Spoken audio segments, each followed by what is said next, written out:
Created live on Fireside. I'm sorry, Jonathan. I skipped over the most important paragraph of your bio, which is basically Jonathan has developed award-winning, groundbreaking initiatives for brands such as GEICO, Coca-Cola, Walmart, Taco Bell, McDonald's, Milk, IBM, Harley-Davidson, Mars, Wrigley, Miller Brewing Company, and Budweiser, and so much more. Sorry, that is so important for me to add. How dare you? How dare you delete that? I like when you get the whip out. That's why. You're listening to an edited edition of Where's the Beef? Tech versus Creative, Advertising, Marketing, Technology, and Culture. I hope you enjoy this show. The full version you can catch on Fireside's replay. Thanks for listening, everyone. Stay healthy. Hey, welcome, everyone. We are live on Fireside. This is Where's the Beef? And I am your host, Wendy Cooper. This is where we talk about tech versus creative, advertising, marketing, technology, and culture. I am so proud to have Emily Binder is the founder of Wealth Voice AI and CEO of Beetle Moment Marketing. In other words, she's the Supergirl to Jonathan Sackett's Superman. Emily helps companies stay relevant and succeed with better marketing and emerging technologies, focusing on podcasting and voice AI. She splits her time between running Voice Wealth AI, an Alexa marketing platform for financial professionals, and consulting as a fractional CMO or marketing strategist with her agency, Beetle Moment Marketing. Emily has a decade of marketing experience across categories and has launched successful omni-channel campaigns for dozens of brands from early stage to Fortune 500. She quarterbacks marketing initiatives for financial services, fintech, travel, SaaS, CPG, and telecom. You can find Emily at emilybinder.com. Without further ado, I will now introduce Jonathan Superman Sackett. He is an advertising, marketing, and digital executive and one of the most positive giving souls I know. And he'll prove that in the next few minutes, I'm sure. His specialty is in TV, digital marketing, entertainment, and running a consumer goods, Greek food, frozen food, and restaurant chain. Say what? Jonathan modernized communications discipline for FCB, Arnold Worldwide, the Martin Agency, DDB Worldwide, and Ogilvy and Mather. Currently, the CMO, that means Chief Marketing Officer and Chief Brand Officer of grkfresh.com. Love the website. He also sits on the board of Mashburn Enterprises with his partner, Jamal Mashburn, NBA star and all-around amazing human. Jonathan has hosted seminars for Forays, DMA, OMMA, South by Southwest, and Cannes. You'll find him on Twitter at Jonathan Sackett and GRK Fresh at GRK Fresh, as well as jonathansackett.com. Welcome, both of you. You'll want to get rid of your monkeys to Where's the Beef? Thanks, Wendy. You're welcome, Jonathan. Thank you so much. I eliminated my monkey. I feel I've never had a chance to say that before, so I'm honored. I don't get out much, and I'm injured, so we'll take it from there, as you guys already heard. So okay, so let me fill the audience in. So this is Jonathan was hit by a car yesterday in Chicago by a lady grabbing something off of her seat. As Jonathan was following all the rules and regulations of riding his bicycle, I'm sure he had all the protective gear on. Kids wear a helmet, because I wasn't. Well, I'm glad you're okay, and we're not on video, so we don't see your stitches. Yeah, you're welcome. I'll say that. Emily, because you've inspired me for so long in the voice space. Please catch us up on what you're doing. Well, thanks, Wendy. Thanks for putting this together. Thanks for the intro. Wealth Voice is, anyone in marketing can understand the term CMS. I don't usually position it that way, but I think with this group I can. It's a CMS that it lets you podcast onto smart speakers, simply put. It's on any Alexa-enabled device. It's so you can do a mini broadcast, a short update in minutes. Very simple. Use your iPhone, use your Android, use your microphone. And we also build a custom Alexa skill. So that's the difference. You can get podcasts on Alexa right now. Everything has tune in, right? But all of these creators are missing a big opportunity for branding themselves and adding more content. So for example, you could say, Lexi, play where's the beef? And you'll just hear the latest episode. But what if you want to say, tell me about Wendy, tell me about the show, or find out more? And then take that and expand it out, not just podcasts, but financial advisors, sportscasters. So we have a platform that lets people get their voice onto Alexa easily and build out more content there, just like your website. Take the most important info on your website. It's like your homepage, your about us, your bios. That's all anybody cares about. And put it on voice. So last weekend I was talking to Roger, and I was trying to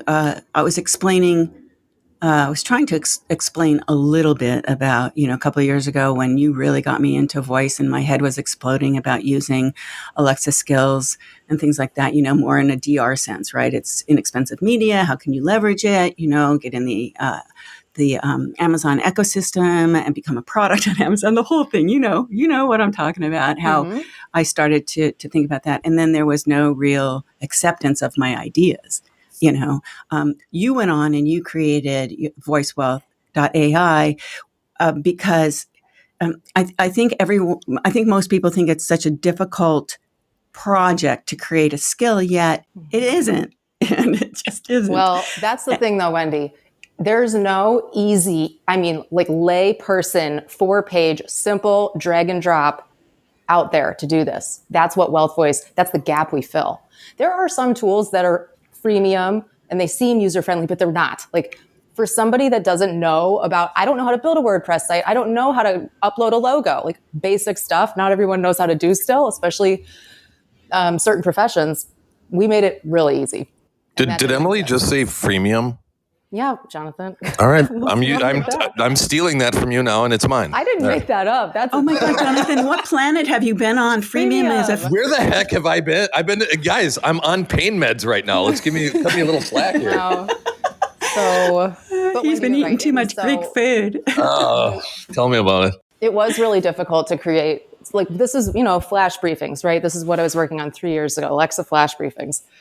And creating those was an awful experience. Go to Alexa Developer Console and, force your way through it. It's not a good UI. Things have gotten better since then, but still, and having a CMS to control it is either difficult or really expensive. And I'm talking about my competitors. I won't name names, but that's one of the reasons I made this. It's easy. Because you've simplified the process of doing something like that. We started in financial services because I had a lot of clients who were financial advisors and RIAs, and they all wanted to do podcasting or flash briefings. And the thing is, there's a time commitment to that. But with Wealth Voice, we call it broadcasting. You can broadcast once a week, once a quarter, when the market's in free fall, when you want to say Merry Christmas, anytime. There's no set schedule. You could do it from mobile. So let's say you had a podcast that airs once a week and it's sponsored and it's 45 minutes and you have to do mid-roll and pre-roll and you can't do bonus content in between those episodes. But maybe you have an audience that wants to hear from you more often. And maybe they're not on Twitter or Facebook or Instagram or all the million channels where you normally would try to reach them. And, 64% of people want to receive less email.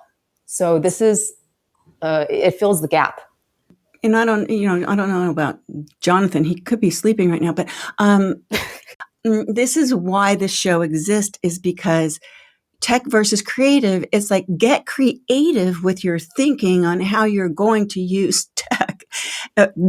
So Jonathan, I've never asked you, how did it happen? How did it happen that someone from the digital world, the digital space, in advertising, marketing, everything that you've done in the course of your amazing career, you ended up as CMO at GRK Fresh? It's so funny. I get asked that all the time. And the truth of the matter is, people are like, because I was the chief at all these big agency systems and heading up GEICO and Skittles and, Coke and but what people forget was that I was also, when I was at DDB, I was the global head of Mcdonald's.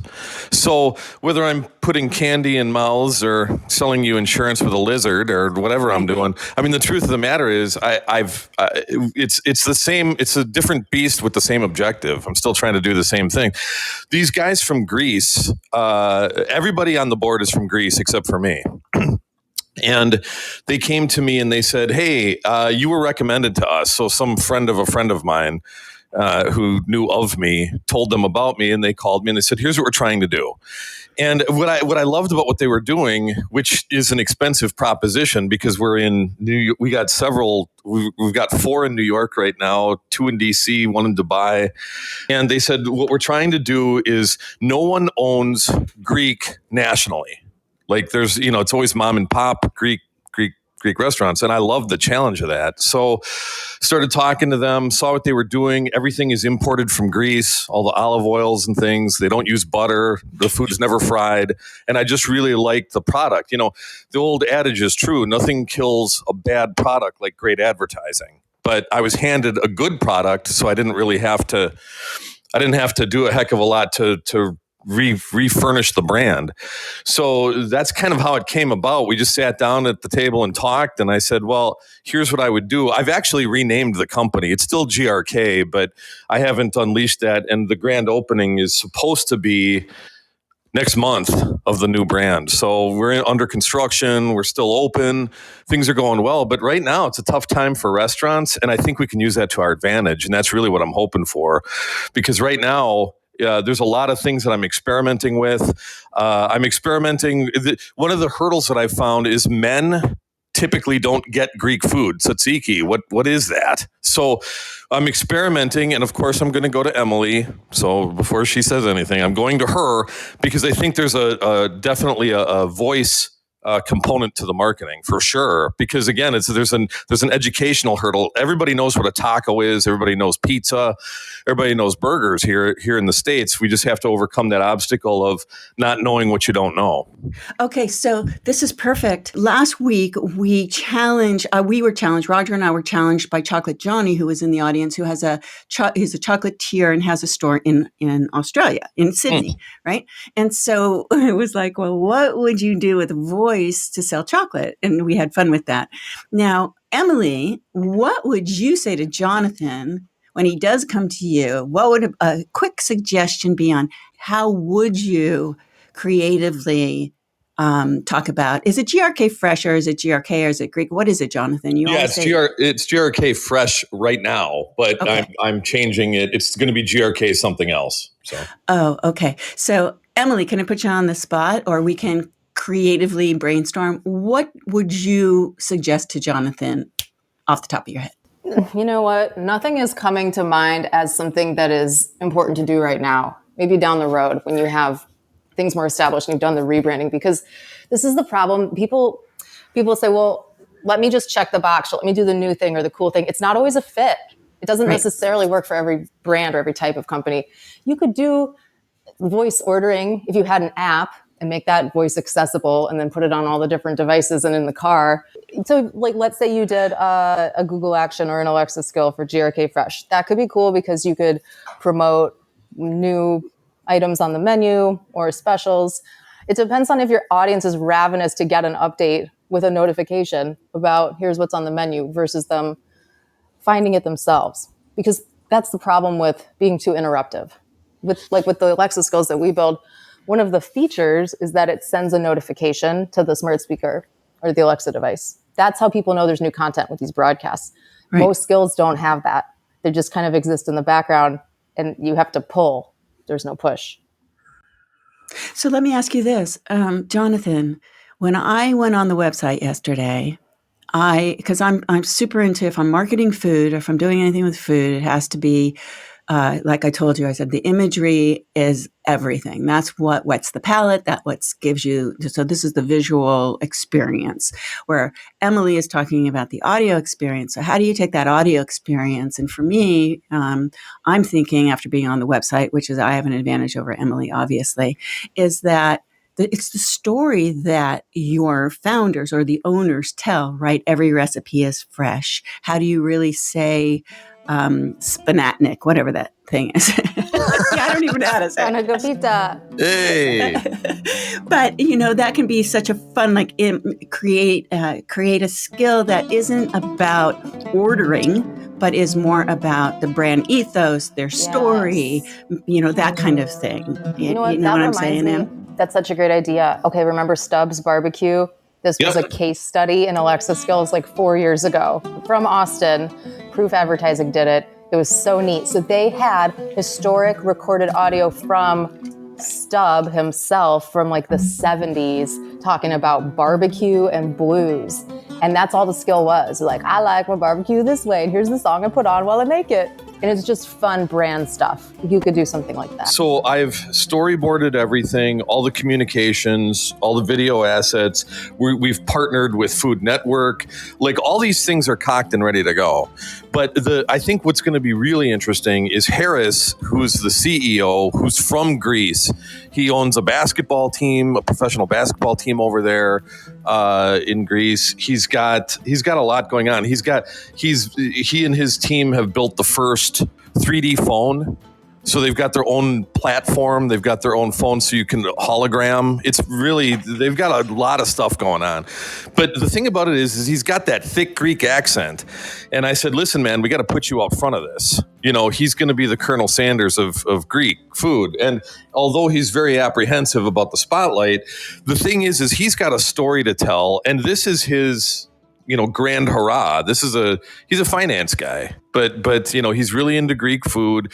We've got chefs cocked and ready to go, both in Greece and in New York. But there's so much story to tell, and there's so much interactivity. The one thing that you never want to do is get between. You don't want the advertising to get in the way of the food, okay? But I think that once people see Harris, once they see I've got some funnier stuff than we did for Skittles and GEICO. I got some great ideas coming out here, I think. But I think that if we can get his story told, and now what you've got is voice interactivity on top of the food. So you'll engage people with the food, but then when they want to dig a little bit deeper, that's where I see voice coming in. And there's such a great story to tell, particularly because we have our own farms in Greece.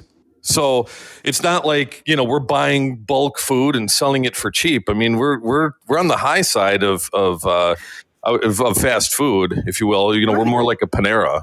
Right, but Jonathan, you have such a remarkable story, and it's the story of the brand that drives a skill, really, right? It's like you can have ease of use or an action, a Google action or skills, but in the voice world, it's like you have to make it engaging and make it fun and unusual and creative, and as opposed to you wait till you see some of these initiatives we've got, and YouTube is partnering with us, so it's not costing us that much. You wait till you see the stories that we convey. Harris is a reluctant superhero, which makes it even better because the authenticity is going to come through. Emily is the one that introduced the voice first world to me a couple of years ago. Emily, Jonathan, and I are both regular panelists and guests for the past many years, and where we met on Bob Norp's The Beancast, which is a #1 marketing and advertising podcast. I highly recommend you listen to it. Top subjects of today, right? Drops every Monday. The news and issues. Wait, what is it, Wendy? The news and issues facing marketers today. Thank you. Emily has it memorized. Wow. She's been on the show more than us, I think. So many times. Yeah. Oh, you guys. I wish I could find the first episode that I was ever on with Bob. It was 2000, I don't know, it was so long ago, I can't remember. But I challenged him about focus groups and how Dr. Pepper, if in a focus group there wasn't a Dr. Pepper, somebody was going to get pissed off and give a bad report, like in the waiting room. You've got Coke, Pepsi, lemonade, but you don't have any Dr. Pepper. Yeah, where's RC, by the way? Yeah. And so that skews the focus group right there, is if you don't have the Dr. Pepper. And that spawned this whole crazy thing because Bob, I guess at the time, really loved Dr. Pepper. But anyway, it was kind of funny.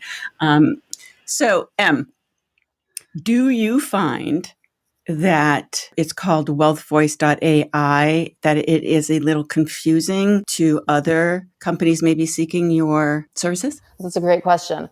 Well, that was intentional. This is a proof of concept. It's an early stage startup. We've only been out there really for a year. And I launched it in financial services because I wanted to see if it worked. It does work. And we're going to reskin it. We're going to dupe the site and just rebrand it for sports, yoga, gardening, whatever voice. This is just V1. It's an agnostic CMS. I'm just going to reskin it. I'm just bringing that up because we have people in the audience and people learn as they listen, right? Yeah, absolutely. I mean, you could go into Wealth Voice and build any skill. It's just skinned for finance at the moment, but yeah, that would be confusing because if you wanted it to be just a generic thing, I wouldn't call it that. So if I wanted to do something there, I just go to wealthvoice.ai and I'm able to build my own skill. Yeah, you have to request a demo. It's invite only. It's a premium service. So we really are custom building your skill based on the assets that you upload. It takes less than half an hour. And then we launch it and get it approved. And then you can come back into the platform and update your bio, your logo, your greeting. All of it's your own voice. You voice like, hi, this is Wendy. Welcome to my experience. You can drop an MP3 in there anytime. You can do it on iPhone, do it on desktop. It could be 30 seconds long. Like one of our customers is OnRamp Invest, which is the #1 crypto assets education platform used by financial advisors. But Tyrone Ross, the CEO, he's an amazing voice. He's very animated, and he'll just pop in and say, oh, Bitcoin just hit 50,000. I wanted to hop on to Wealth Voice to let you guys know. Here's what we think is happening. Like 30 seconds long. I gotta tell you, I kind of like the name. I think to me, I can see it's monetizing voice. I'd stick with that. All you need is instead of a tagline, some sort of a lockup there. But frankly, if you see dollar bills flying out of somebody's mouth, that's exactly what you're doing. You're monetizing voice, and I think that's brilliant. Well, thanks. I actually would love your insights on it from a brand perspective. And like I talked to Dan Goldgeier, our mutual friend, when I was doing the whole copy deck for the website, like from day one, what problem are we solving? This is probably the biggest question of this call, which is, does voice solve a problem? Really? Because we have all these other solutions already. And if it is the fastest adopted consumer technology of all time, the smart speaker, more people got smart speakers faster than computer, television, radio, iPhone, anything. Why is there no content on it? Why is there low consumer adoption? Yeah, it's probably because of lack of knowledge or awareness. But I always say advertising. Yeah, I always say my shtick has always been owning sight, sound, and soul. And I think, if you've got the graphic illustration of what you're trying to convey, you guys already own the sound. I think that's the way I would start to. That's a little bit esoteric. To me, that's the starting point. But again, I love it. That's the way to go. And there's also a sense of irony with it, right? It's like back when in my Boston days, everybody sucked at digital in the company I was working for, and I was the CDO. So I said, okay, we got to have some sort of an internal communication, and I called it. What was the newspaper that Clark Kent worked for? It was. But that's what. That's what. The Daily Planet. The Daily Planet. So I call it. Yes, funny. Pretty ironic that I can't remember that. But so remember, I'm on pain meds, folks. So, but I did the Daily Planet, and the irony was an old school tactic bringing in the new, because that was a newspaper that nobody reads, right? So it was a fictitious one, but the point is that there's a sense of irony of, if you try to go too cutting edge in your positioning, I find that you bleed. And you got to be careful of that. And cutting edge gets dated quickly if you don't do it right. So anyway, I'm probably beating a dead horse, but I think I love the name. I love the way that could connect. Yeah, I agree with you. Guys.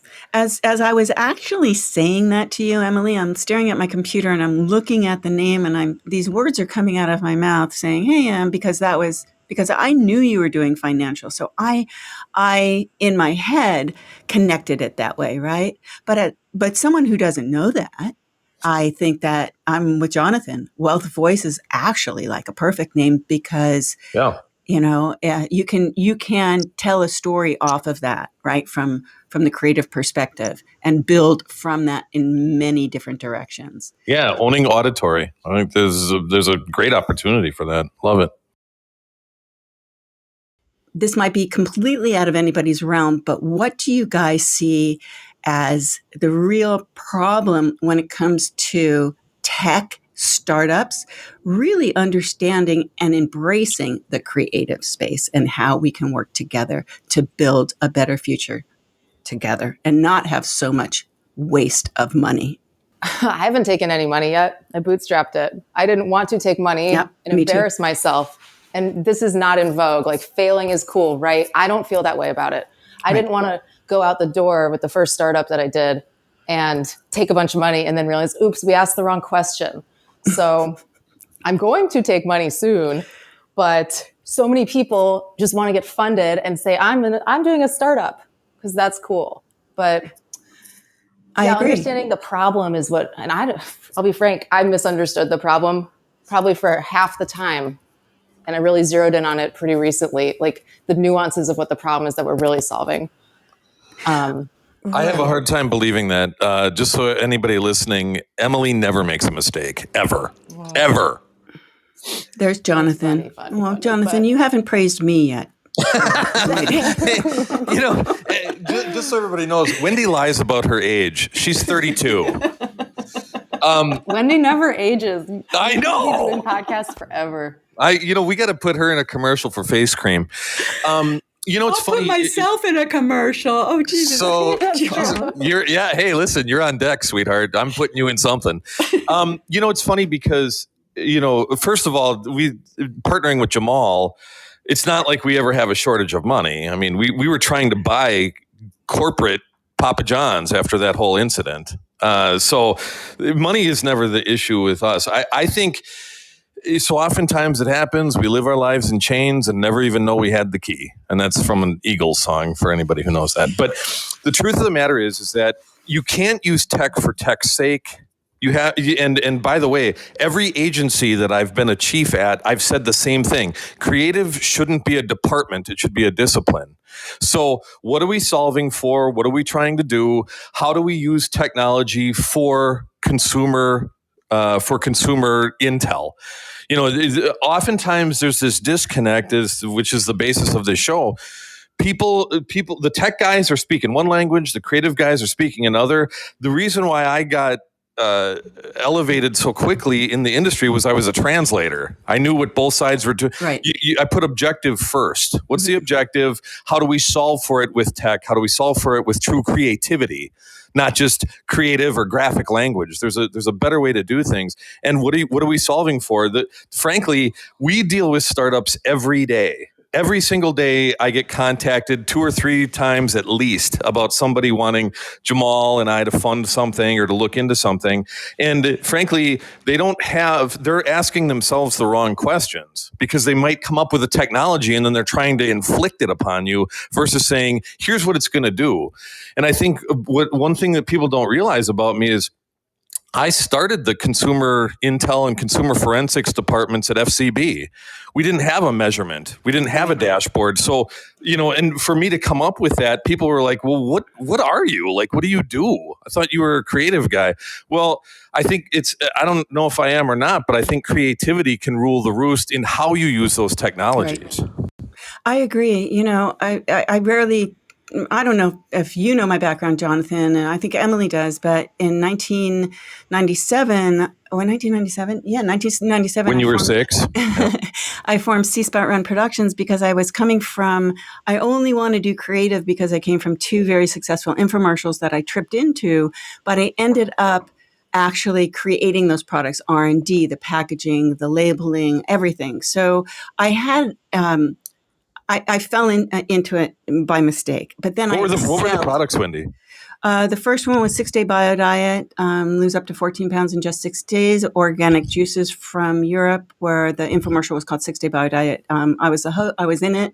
We had lots of celebrities. It was great. It was juice fasting through organic through juicing, which that was 1993, Jonathan, way before it ever became something cool. Wow. And that grew to be an icon in the infomercial world of me losing everything because it was the Wild West. And that's that whole story of how I went on to do Slender Secret, The Power of 4 Days. Guthrie Ranker hired indirectly because Guthrie Ranker back then in the early 90s they only knocked off successful products. So they saw the success of 6-Day Bio Diet. So they wanted to knock it off. So eventually I left 6-Day Bio Diet. It got taken over by a bunch of black hats.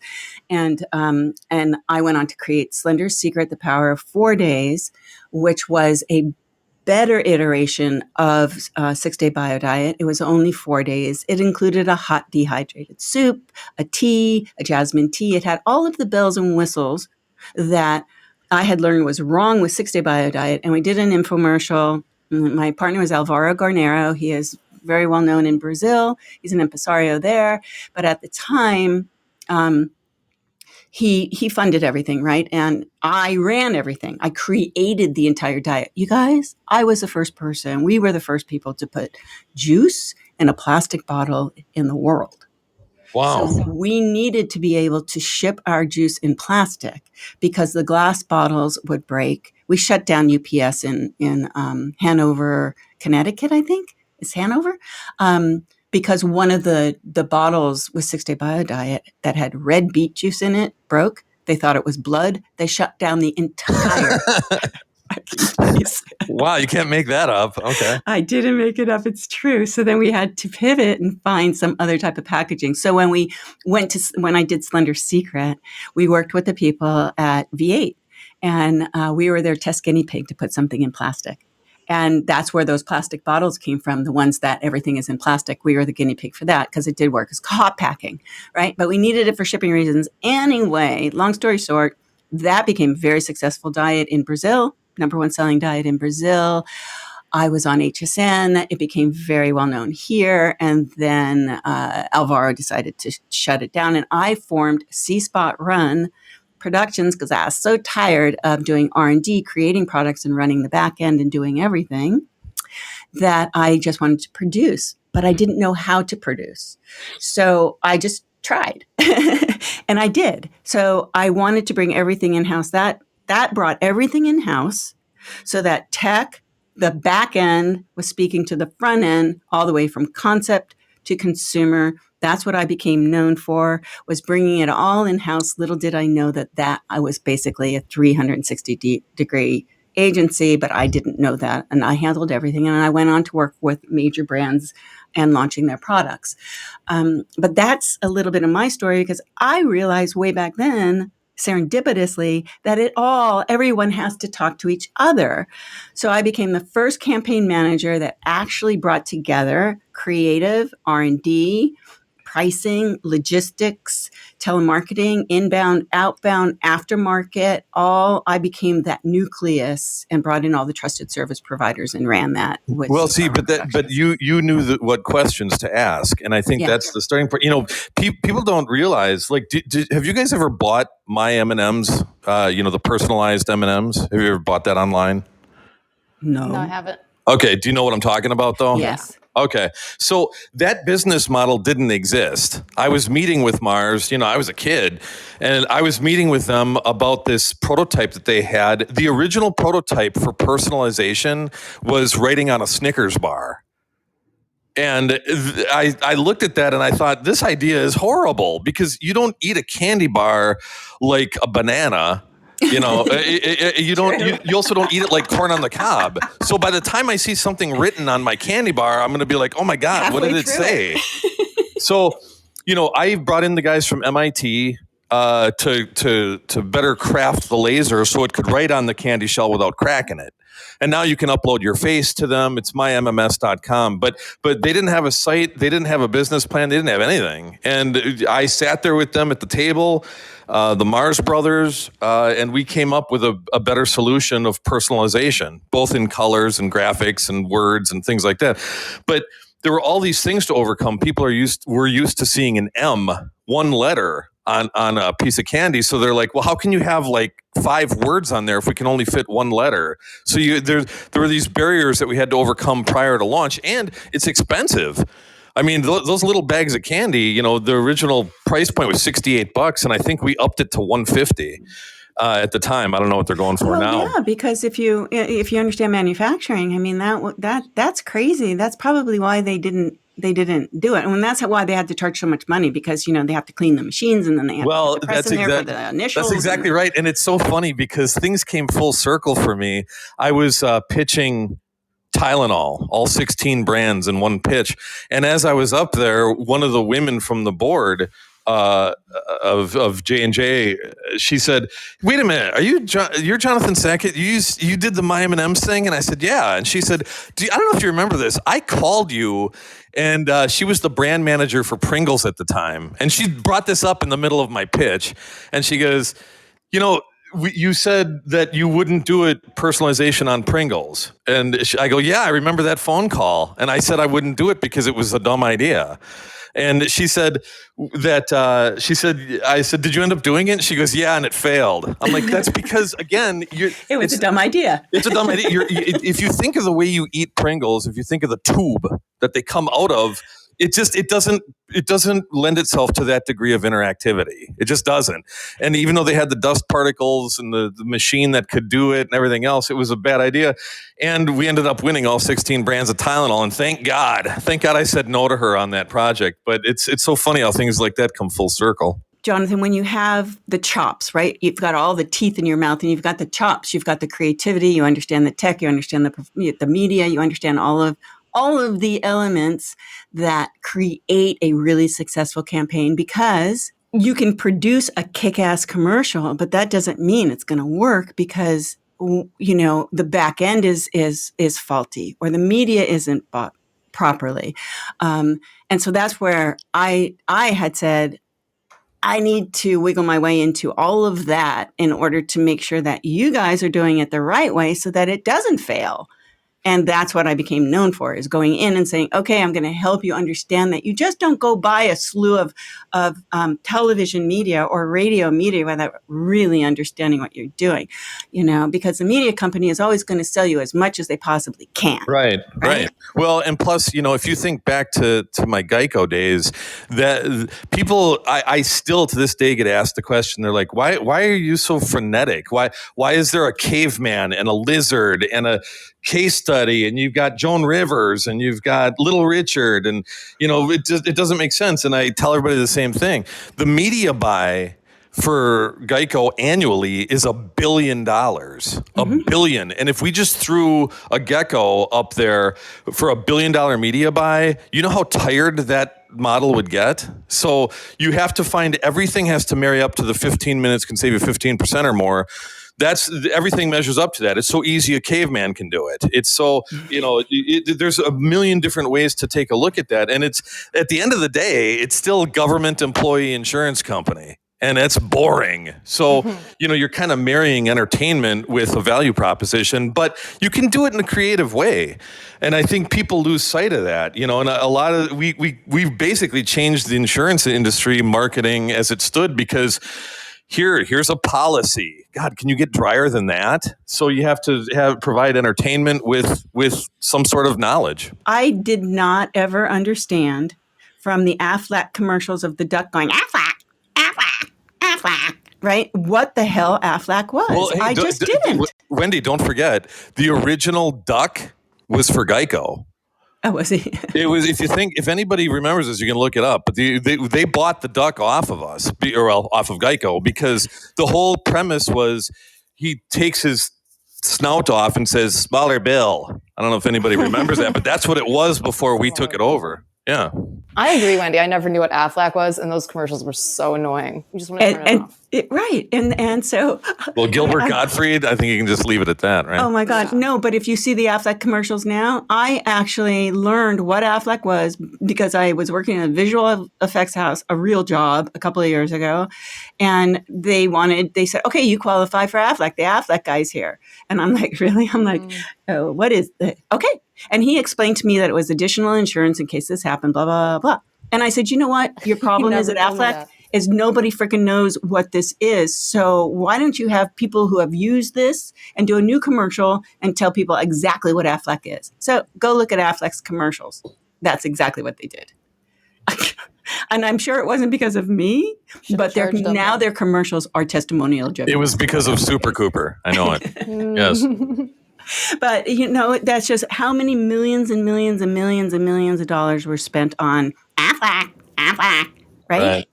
And nobody got it. Nobody really got it. So, Emily, I wanted to jump back to you. You had said something because, as you know, I bootstrapped my toilet stool company, EasyGo Pro. And going back to you bootstrapping Wealth Voice AI. Can you just... And that you are now probably at the point. So here's where I'm going with this. Use cases in anything and everything that we do. especially when it's new, creative, new tech, whatever, is always what somebody will come to us and say, show me a use case, show me the ROI, show me this, show me that, whatever. So you created with your own money your use case. Is that correct? And now you've proven it, and now you will be able to go and raise money and feel good about that, feel comfortable that you're going to be able to grow your technology. Am I on the right track? We have a couple dozen customers who are live on our platform. It's a SaaS. Right. They have custom skills. So those are the proof. Those are the use cases. Exactly. We do have there's a Wealth Voice skill, but it's for a demo. Yeah, no, that's what I meant. Yeah. You have clients, right? Yeah, we do. Some of them are power users. And those are the ones that will show charts and look at when they started broadcasting, here's the hockey stick. But the people who are successful on our platform are the ones who understand marketing. Other people think it's like a field of dreams.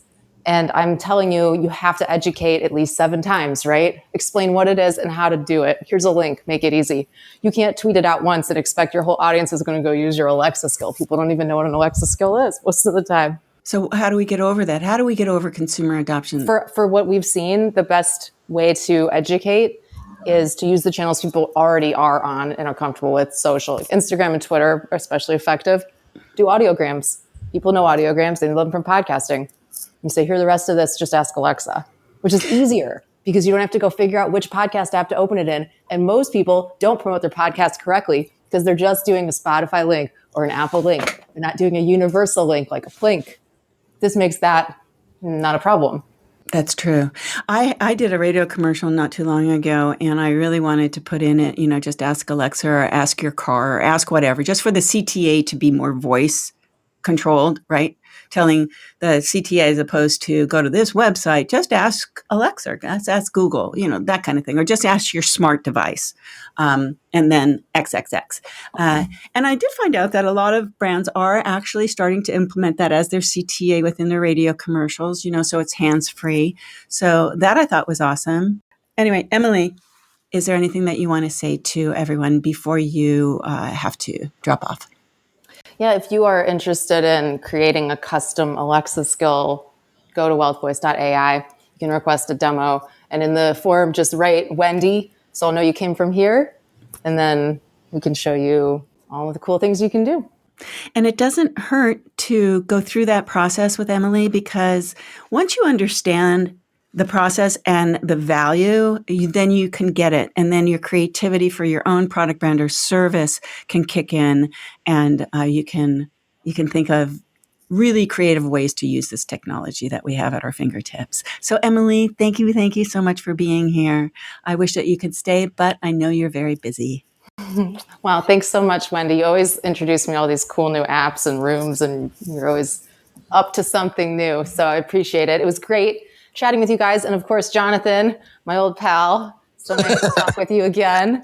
Emily, you have been ahead of your time on the voice thing forever. So I can't say enough about you. Really, if anybody out there who needs an expert, it's her for sure. You guys are a blast. So much knowledge. Thank you all, Emily. We love you. And you remind me, I always say, the people call you the Maverick. They used to call me a Maverick years ago. And it was like, when we met, we were like, yeah, this is cool. Yeah, completely. But thank you. And I will just thank you. Thank you for being here. You're so welcome. I love you guys. Have a great day. Love you too. Love you, Emily. Bye. If this is about the music industry, I'm hanging out. It's not. Should I ask you about the music industry? Because I had no idea. No, that almost always comes up. So I'm always like waiting for it. I'm like, yes, I was in the music industry. Tell me about you being in the music industry. Oh, crap. I went to school in Minnesota. And at the time, there was I won a talent show. And next thing I know, I was recording at Paisley Park. I only released one album. It was under Warner.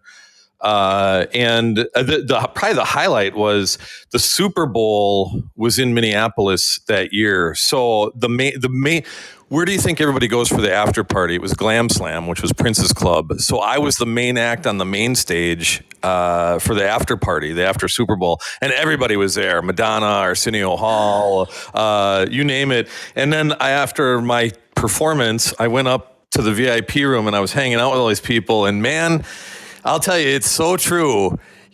Careful who you look up to or whatever, because you usually don't want to meet those people. Yeah. I did not have fun in the VIP room at all, but it was fun being on the main stage, and it was a cool time. I mean, Minneapolis ruled the roost back then, Oh, I love Minneapolis. I've always liked Minneapolis. Shop NBC is in Eden Prairie, so I shot a show once, not too long ago, in the winter in Minneapolis in an abandoned home, because we had to simulate what happens to a home when a toilet leaks. Yeah, I got to tell you, it was just everybody was recording their albums there. Janet Jackson. I got to hang out with everybody, but yeah, Jamal's son played for them last year. He transferred now because they fired the coach, the coach of Minnesota was the son of Jamal's college coach at Kentucky, Patino.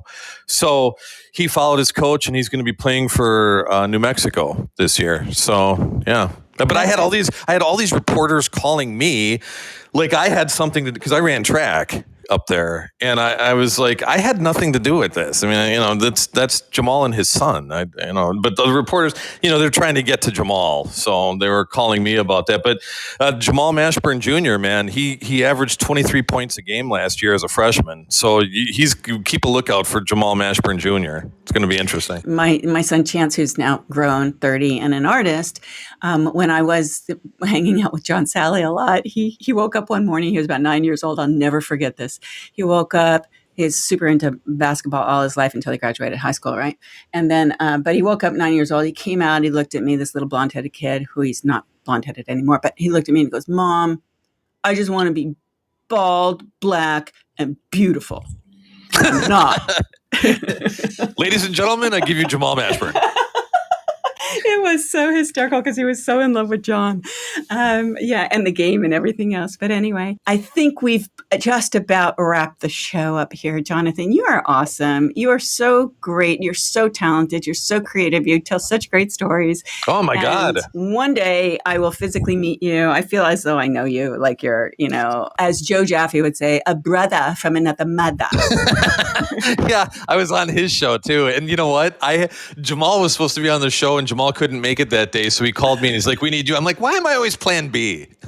But Wendy, I appreciate you. I love you. That you're so kind. I really appreciate it. And I think I'm sure Jamal will listen to the show, and I'm sure he'll promote it. Even though I'm on it, he will still promote it. I'm sure. So I appreciate it. You're the best. I can't say enough about you. Well, thank you. Thank you so much for being here, Jonathan, Emily. I see you're still down in the audience.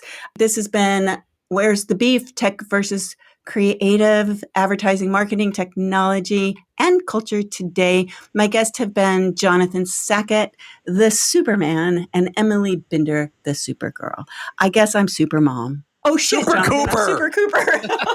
I've been calling you that since I've virtually met you. Yeah. Anyway, thank you everyone for joining me, and thank you, Jonathan, for being here, and Emily also. We'll see you next time.